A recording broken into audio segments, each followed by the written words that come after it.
तो देखिए, बीजेपी के नए अध्यक्ष नितिन नबीन ने अपने पहले संबोधन बतौर अध्यक्ष पहले संबोधन में कई बातों का जिक्र किया है। आज की तारीख में भारतीय जनता पार्टी की जो विचारधारा है, जो सोच है, अलग अलग मुद्दों पर लेकर पार्टी नेतृत्व की जो राय है, उससे भी बहुत हद तक वाकिफ कराया गया है।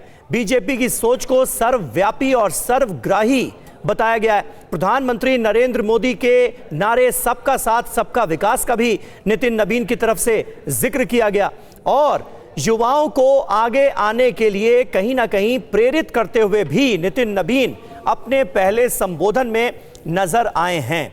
क्या कुछ बदलेगा? नितिन नबीन के भारतीय जनता पार्टी के अध्यक्ष बनने के बाद क्या कुछ बदलेगा? ये अपने आप में एक बहुत बड़ा सवाल है, क्योंकि इसको लेकर सुगबुगाहट लगातार देखी जा रही है कि कई ऐसे नेता हैं जिन्हें सरकार से संगठन में लाया जा सकता है, कुछ ऐसे नेता हैं जो कि संगठन में अच्छा काम कर रहे हैं, अब उन्हें सरकार में आने का मौका मिल सकता है। तो 45 साल की बीजेपी को जो 45 साल का युवा अध्यक्ष मिला है, वो आने वाले वक्त में बीजेपी की विचारधारा को कैसे आगे लेकर जाएगा, अलग अलग मुद्दों पर उनकी अपनी सोच पार्टी के अंदर कैसे रिफ्लेक्ट होगी, इन तमाम बातों को अब देखना होगा। और बहुत हद तक जो नितिन नबीन की सोच है, उसका एक पहला रूप, पहली झलक देखने को मिली है बतौर अध्यक्ष उनके इस पहले संबोधन में। अब बार बार 45 साल के युवा अध्यक्ष की समीर जहां तक बात कर रहे हैं, तो प्रधानमंत्री नरेंद्र मोदी ने भी एक बड़ी बात संबोधन में आज कही कि किस तरीके से 1 लाख युवाओं को वो राजनीति में लाना चाहते हैं।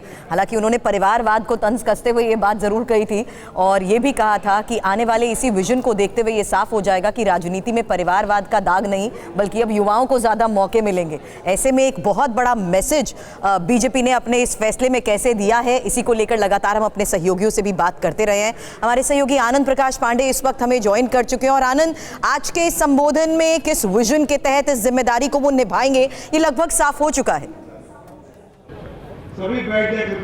बिल्कुल, नितिन नबीन ने अपना विजन बताया, जो क्या सोच है उनकी पार्टी को लेकर, कार्यकर्ताओं को लेकर, वो उन्होंने बताया। लेकिन जिस तरह से प्रधानमंत्री नरेंद्र मोदी ने कहा कि नितिन नबीन हम मेरे आज से बॉस हैं, क्योंकि मैं एक बीजेपी कार्यकर्ता हूँ, जिस तरह से मेरे बॉस हैं वो सभी के बॉस हैं। ये एक मैसेजिंग है उन तमाम बीजेपी के वरिष्ठ नेताओं के लिए भी, बीजेपी के कार्यकर्ताओं के लिए भी, कि नितिन नबीन युवा है लेकिन आज से वो बीजेपी के अध्यक्ष बन गए हैं। तो ऐसे में उनका जो हर वाक्य है वो बीजेपी के अध्यक्ष के तौर पर माना जाए और उसका पालन किया जाए। जाहिर तौर पर जब एक युवा को जिम्मेदारी दी जाती है तो वरिष्ठ नेताओं को लेकर, वरिष्ठ कार्यकर्ताओं के मन में कुछ शंका हो सकती है कि कैसे काम करेगा, कैसे पार्टी को आगे ले जाएगा। लेकिन आज तमाम शंकाओं को विराम देने की कोशिश प्रधानमंत्री नरेंद्र मोदी ने की है। जब प्रधानमंत्री नरेंद्र मोदी ने खुद अपना बॉस एक बीजेपी कार्यकर्ता के तौर पर नितिन नबीन को मान लिया अध्यक्ष के नाते, जाहिर तौर पर अब बीजेपी के तमाम बड़े नेता, कार्यकर्ता है, प्रदेश अध्यक्ष, मुख्यमंत्री है, सब उनको अपना बॉस मानेंगे, उनके हर बात का पालन करेंगे, उनका हर निर्देश का पालन करेंगे। ये कहना जरूरी भी था, क्योंकि जो एक युवा कमान दी जाती है, तो शंकाएं जो होती है उसको प्रधानमंत्री ने शांत करने की कोशिश की। और दूसरा, एक जो विपक्ष बार बार परिवारवाद का आरोप बीजेपी पर लगाता है, क्योंकि नितिन नबीन जो है वो भी राजनीतिक परिवार से आते हैं, इनके पिता बीजेपी के नेता रहे हैं, इनके पिता बीजेपी के विधायक रहे हैं। तो ऐसे में प्रधानमंत्री ने भी परिवारवाद की एक परिभाषा दी। उन्होंने कहा कि मेरा परिवारवाद उससे नहीं कि किसी बेटे, किसी का बेटा या किसी की बेटी राजनीति में आ गया है। मेरे परिवारवाद का मतलब उससे है जिसमें एक ही परिवार से लगातार लोग या तो किसी पार्टी के अध्यक्ष बनते हैं या फिर लगातार उस पद को संभालते हैं। जाहिर तौर पे जो बार बार बीजेपी के पर ये आरोप लगाया जा रहे हैं नितिन नबीन को लेकर कि वो भी एक परिवारवाद का नतीजा है नितिन नबीन, तो ऐसे में प्रधानमंत्री नरेंद्र मोदी ने साफ किया कि परिवारवाद वो नहीं है अगर किसी नेता का बेटा या बेटी मेहनत से, अपनी लगन से संगठन में काम करके आगे आते हैं, बल्कि परिवार वो होता है कि जब एक ही परिवार के लोग संगठन के शीर्ष पद पर लगातार बने रहते हैं। तो जाहिर तौर पे प्रधानमंत्री ने आज अपने संबोधन से बहुत सी बातें जो है साफ कर दी और नितिन नबीन के लिए जो आगे का रास्ता है काफ़ी हद तक प्रधानमंत्री ने अपने संबोधन से आसान कर दिया। और अब से यहाँ से जो प्रधानमंत्री नितिन नबीन, जेपी नड्डा समेत तमाम जो बीजेपी के वरिष्ठ नेता यहाँ से निकले हैं, वो बीजेपी हेडक्वार्टर में ही जो दीनदयाल उपाध्याय की एक मूर्ति है वहाँ पर माल्यार्पण करेंगे और बीजेपी के आइडियोलॉग रहे दीनदयाल उपाध्याय। और बिल्कुल, और बहुत खास और इंटरेस्टिंग तरीके से युवाओं की बात करते हुए प्रधानमंत्री ने कहा था कि नितिन नवीन भी मिलेनियल हैं, रेडियो से सुनते आए हैं और आज के जमाने के एआई को ऑपरेट करना भी जानते हैं। यानी साफ तौर पर राजनीति में युवाओं को आगे लाने के लिए एक पॉजिटिव अप्रोच के साथ आज के इस संबोधन में बड़ी बातें कही गई हैं। आनंद, शुक्रिया पूरी जानकारी के लिए आपका, और खास रिपोर्ट भी और तस्वीरें भी आपको लगातार हम दिखा रहे हैं। वहीं बता दें, पटना से आने वाले नितिन नवीन की ताजपोशी के बाद जश्न का माहौल वहां पर है, और होली के पहले दिवाली कैसे मनाई जा रही है, हमारे संवाददाता रुपेश कुमार की एक लेटेस्ट रिपोर्ट आपको दिखाते हैं।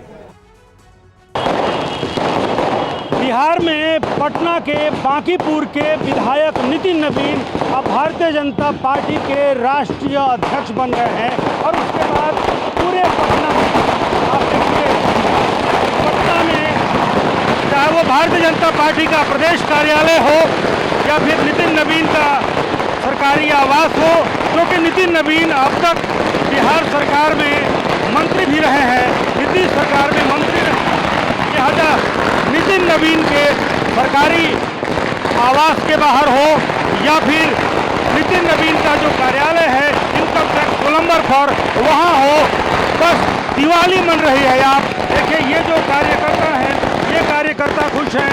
अभी होली आने वाली है, होली भी मन रही है, दिवाली भी मन रही है यहाँ पर। और पटना की सड़कों पर जो युवा कार्यकर्ता है, खास करके क्योंकि नितिन नवीन एक युवा कार्यकर्ता, युवा विधायक और अब तक के सबसे युवा भारतीय जनता पार्टी के कार्यकर्ता अब राष्ट्रीय अध्यक्ष बन चुके हैं, बहुत खुश हैं। होली और दिवाली बहुत खुश है। आज युवा फैक्टर है और नितिन नवीन का स्टार्ट हुआ नया चैप्टर है, एवरग्रीन हुए मेरे नितिन नवीन। आज गर्व का पल है, गर्व का क्षण है, गौरवान्वित हम सब है, क्योंकि 6 अप्रैल 1980 को भारतीय जनता पार्टी की स्थापना होती है और ठीक 13 मई 1980 को एवरग्रीन नितिन नवीन जी का एवरग्रीन हुए नितिन नवीन।